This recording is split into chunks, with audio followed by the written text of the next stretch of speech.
When I told my wife that I wanted to become a Muslim, my wife, who had been a devout Christian her whole life, she told me, Sean, I will never become a Muslim.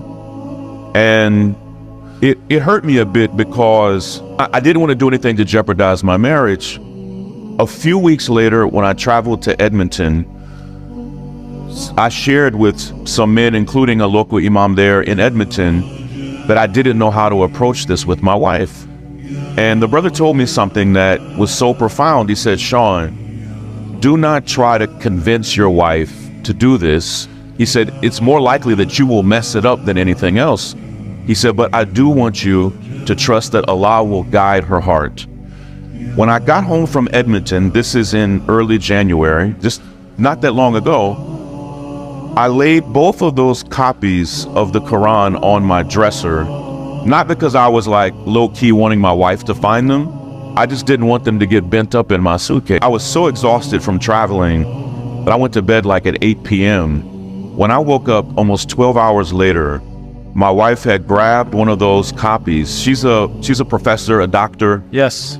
She had already, through the night, she had already read almost half of the Quran. When I woke up, my wife said to me something that was so shocking. She said, Sean, I think we should become Muslims. And there's a powerful lesson there.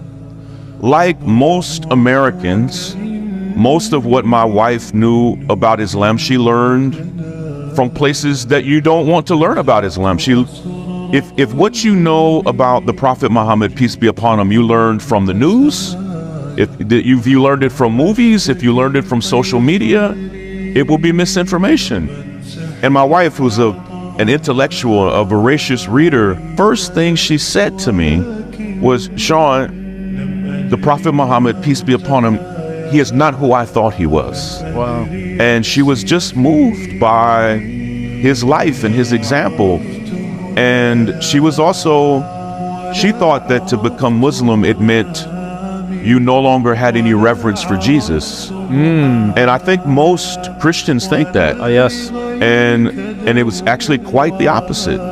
And when she saw that to be a Muslim still meant to have nothing but reverence and love for the Prophet Jesus, it changed her. And for the next 6 weeks, she and I were on a really beautiful private journey that we didn't talk about publicly, of just saying, what would it look like for us to make this big move in our lives? And so 3 weeks ago today, the Sunday before Ramadan, we took our Shahada, and it's been beautiful, man.